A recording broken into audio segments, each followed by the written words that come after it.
বন্ধুসকল ল্যাপটপত কেনেকৈ Google account খুলিব পাৰি আজি আমি ইয়াৰ বিষয়ে কথা পাতিম তো বলক ভিডিওটো আৰম্ভ কৰোঁ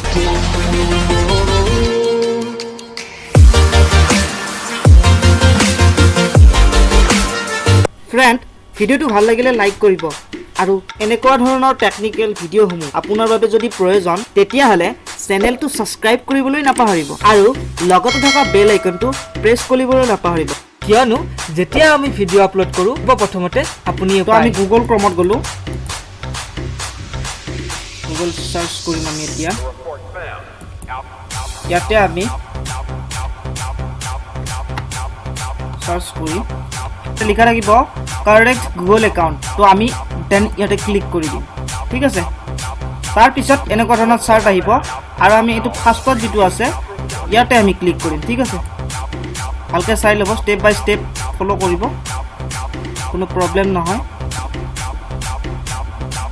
তাৰ পিছত আমি ইয়াতে ক্লিক কৰিম ঠিক আছে স্টেপ 1ত ক্লিক কৰিম স্টেপ বাই স্টেপ ফলো কৰিব আৰু দেখা পাইছে আপোনালোকে কাৰেক্ট ইউৰ গুগল একাউণ্ট ইয়াতে ক'ব আপোনাক গুগল একাউণ্ট খুলিবলৈ ক'ব সো ইয়াতে ফাৰ্স্ট নেম ঠিক আছে ফাৰ্স্ট নেম দেখাইছে তো আমি ইয়াতে লিখি ললো আমি এটা নাম লিখিলাম নিৰু NIRU নিৰু ঠিক আছে লাষ্ট নেম মানে উপাধি ইয়াৰ আগৰ ভিডিওটো আমি ফেসবুক একাউণ্ট কেনেকৈ খুলিব পাৰি তাত দেখাইছো last name first name same তেনেকুৱা প্ৰসেস তো ইয়াতে লাষ্ট নেমটো আমি লিখি দিছো দাস DA ঠিক আছে তাৰ পিছত ইয়াতে তোমাৰ জিমেইল এতে নিজৰ ইচ্ছামতে বনাই ল'ব পাৰে ঠিক আছে আমি এটা বনাই লৈছো যেহেতু মই নিৰুৰ নামেৰে একাউণ্ট খুলিছো নিৰু নামৰ দি খুলিছো তো আমি এটা নিৰু লিখিলো এতিয়া আমি লিখিম নিৰু বুলি লিখিছো তাৰ পিছত আমি এটা বনাই লম নিজৰ ইচ্ছামতে নাম্বাৰ দিব পাৰে মাত্ৰ নাম্বাৰ 8টা হ'ব লাগিব ঠিক আছে স্টেপ বাই স্টেপ চাই যাওক কোনো প্ৰবলেম নহয় একদম ইজি হয় প্ৰসেসটো ভালকে চাই ল'ব কিয় তো আমি এটা দুটা তিনটা চাৰিটা পাঁচটা ছয়টা সাতটা আঠটা পাসওয়াৰ্ডত যাম ঠিক আছে এটা পাসওয়াৰ্ড দিব যেটো আপোনাৰ মনত ৰাখিব লাগিব ঠিক আছে যদি পাহৰি যায় প্ৰবলেম হ'ব পাৰে মনত ৰাখিব ঠিক আছে পাসওয়াৰ্ডটো ভালকে আপুনি মনত থকা পাসওয়াৰ্ড বা ক'বাত লিখি থব পাৰে নোটবুকত পাসওয়াৰ্ডটো ভালকে লিখি ল'ব তাৰ পিছত ইয়াতে কনফাৰ্ম বুলি দিছে আকৌ এবাৰ সেই পাসওয়াৰ্ডটো ইয়াতে টাইপ কৰিব ঠিক আছে তাৰ পিছত আমি আকৌ সেম টু সেম ইয়াৰ নিচিনা ইয়াতে লিখি ললো তাৰ পিছত আপুনি পাসওয়াৰ্ডটো হাইড কৰিব নাপাহৰিব ঠিক আছে তাৰ পিছত মই মোৰ নাম্বাৰটো লিখি ললো আপুনি নিজৰ নাম্বাৰটো লিখি ল'ব আৰু মোবাইলটো কাষত থব কিয়নো এটা এটা ওৱান টাইম পাসওয়াৰ্ড আহিব যেটো পাসওয়াৰ্ড আমি পিছত টাইপ কৰিব লাগিব ঠিক আছে তো মই মোৰ নাম্বাৰটো লিখি লোৱাৰ পিছত ইয়াতে মই নিজৰ ডেট অফ বাৰ্থ সিলেক্ট কৰিম মই নিৰু নামৰ একাউণ্ট এটা খুলি আছো নিৰুৰ নামত ঠিক আছে তো তেওঁৰ মই জন্মৰ ডেট অফ বাৰ্থটো ইয়াতে দি দিছো জুলাই দিলো তাৰ পিছত মই তাৰিখটো লিখি দিছো 22 আৰু ইয়াৰ সনটো মই লিখি দিছো ঠিক আছে তাৰ পিছত মই এটা সিলেক্ট কৰিম জেন্ডাৰ ঠিক আছে আপুনি যদি লৰা হয় তেতিয়া মেল দিব যদি ছোৱালী হয় ফিমেল আৰু যদি কাষ্টম মানে তৃতীয় লিংগ তো আদাৰ্স হয় তেনেকুৱা দি দিব মই যেটো নিৰু নামৰ এজন ছোৱালীৰ নামত খুলি আছো তো মই এটা ফিমেল লিখি দিছো ফিমেলত টিক কৰি দিছো আৰু এতিয়া মই এটা নেক্সটত ক্লিক কৰিম ঠিক আছে তো এটা মই নেক্সট ক্লিক কৰিলো তাৰ পিছত ইয়াতে এনেকুৱা ইন্টাৰফেস এটা আহিব চাৰ্ট এখন আহিব ভেৰিফাই ইয়োৰ ফোন নম্বৰ যেতিয়া আমি সেন্ডত ক্লিক কৰিম তেতিয়া আপুনি যেটো নাম্বাৰ দিছে সেই নাম্বাৰটো এটা SMS যাব ঠিক আছে তো সেই কাৰণে মই বাৰে বাৰে কৈ আছো যে আপুনি তেনেকুৱা নাম্বাৰ দিব যেটো নাম্বাৰ আপোনাৰ লগত থাকে বা সিমখন এক্টিভ হৈ আছে যদি কেতিয়াবা ধৰি লওক সিমখন বেয়া হৈ যায় তেনেকুৱা ধৰণৰ সিমত যদি দিয়ে তেতিয়া হলে কাম নহব কিয়নো তাতে এটা ওৱান টাইম পাসওয়াৰ্ড আহিব যেটো আমি পিছত ফিল আপ কৰিব লাগিব তো মই মোৰ মোবাইলটো মোৰ কাষতে ৰাখিছো আৰু সেইখন সিম এক্টিভ সিম হয় আৰু সিমখন চলি আছে ঠিক আছে তো মই ইয়াতে সেন্ডত ক্লিক কৰি দিছো তাৰ পিছত ইয়াতে ওৱান টাইম পাসওয়াৰ্ডটো আমি ফিল আপ কৰিব লাগিব ঠিক আছে তো আমি আমাৰ ওৱান টাইপ পাছৱৰ্ডটো আমি ফিল আপ কৰি লওঁ।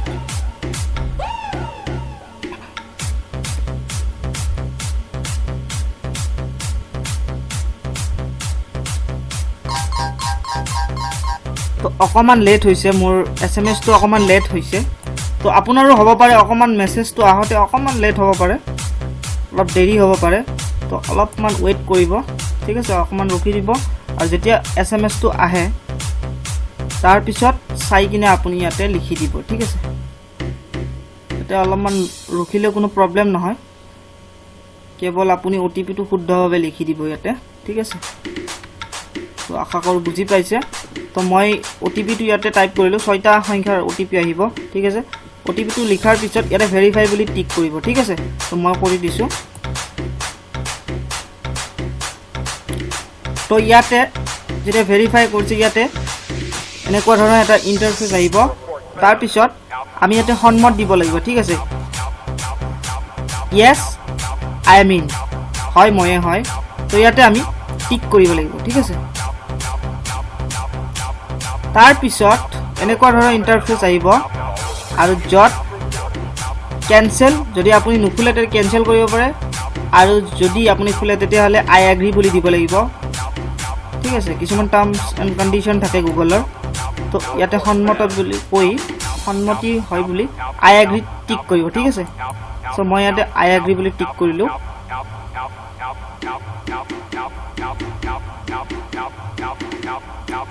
চাৰ্জ হৈ আছে। চ' ভিউৱাৰ্ছ, আপোনালোকে দেখা পাইছে ইয়াতে আমাৰ গুগল একাউণ্ট ৰেডি হৈ গ'ল, আমাৰ গুগল একাউণ্ট খোল খাই গ'ল, ঠিক আছে। তো এয়া নিৰু দাসৰ গুগল একাউণ্ট খোল খাই গ'ল। ৱেলকাম নিৰু দাস, ঠিক আছে। ইচ্ছা কৰিলে আপুনি ইয়াতে নিজৰ পিকচাৰ দিব পাৰে, ঠিক আছে। ইয়াতে আপডেট ফটো, ঠিক আছে। তো ইয়াতে টিক কৰিলে আপুনি এনেকুৱা ধৰণৰ কম্পিউটাৰত আপোনাৰ ফাইল খোল খাই যাব, য'ত আপোনাৰ পিকচাৰ আছে।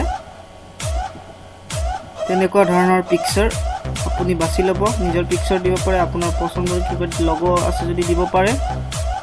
তো মই চ' ফ্ৰেণ্ডছ, মই গোলাপ ফুলটোৱে দি দিলোঁ আপোনালোকক এটা উদাহৰণ হিচাপে। তো ইয়াতে লোডিং হ'ব, অকণমান আপডেটিং হ'ব, ঠিক আছে।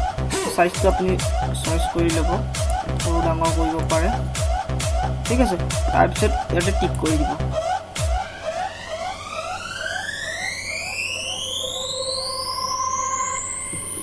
তো দেখিবলৈ পাইছে আমাৰ ফটোখন দিয়া হৈ গ'ল। অকণমান সময় ল'ব। এয়া দেখিছে আপোনালোকৰ লোগো আহি গ'ল, প্ৰফাইলটো ফটোকপি আহি গ'ল। তো এনেকৈয়ে আমি লেপটপত গুগল একাউণ্ট খুলিব পাৰোঁ। চ' বেছি টান নহয়, ষ্টেপ বাই ষ্টেপ ফ'ল' কৰক মোক, আৰু অতি সহজতে গুগল একাউণ্ট খোলক। তো ভিউৱাৰ্ছ, যদি ভিডিঅ'টো ভাল লাগিছে তেতিয়াহ'লে লাইক কৰিবা, কমেণ্ট কৰিবা, আৰু এনেকুৱা ধৰণৰ ভিডিঅ'সমূহ পাবলৈ আমাৰ চেনেলটো ছাবস্ক্ৰাইব কৰিবা। আৰু যদি তোমালোকৰ কিবা কুৱেশ্যন আছে তেতিয়াহ'লে কমেণ্ট ছেকশ্যনত আমাক জনাবলৈ নাপাহৰিবা। আমি তোমালোকৰ কুৱেশ্যনৰ এনচাৰ দিবলৈ যত্ন কৰিম। তো আজিলৈ ইমানে। আৰু ইয়াৰ আগতে আমি ফেচবুক কেনেকৈ খুলিব পাৰি, ফেচবুকত কেনেকৈ নাম্বাৰ অনলি মি কৰিব পাৰি, ইয়াৰ বিষয়ে আমি আলোচনা কৰিছিলোঁ। যদি সেইবোৰ ভিডিঅ' চাব বিচাৰা তেতিয়াহ'লে ওপৰৰ আই বটনত সেইবোৰ ভিডিঅ' দি দিছোঁ, চাবলৈ নাপাহৰিবা। তো আজিলৈ ইমানে। নতুন এটা ভিডিঅ'ত লগ পোৱাৰ প্ৰতিশ্ৰুতিৰে জয় আই অসম।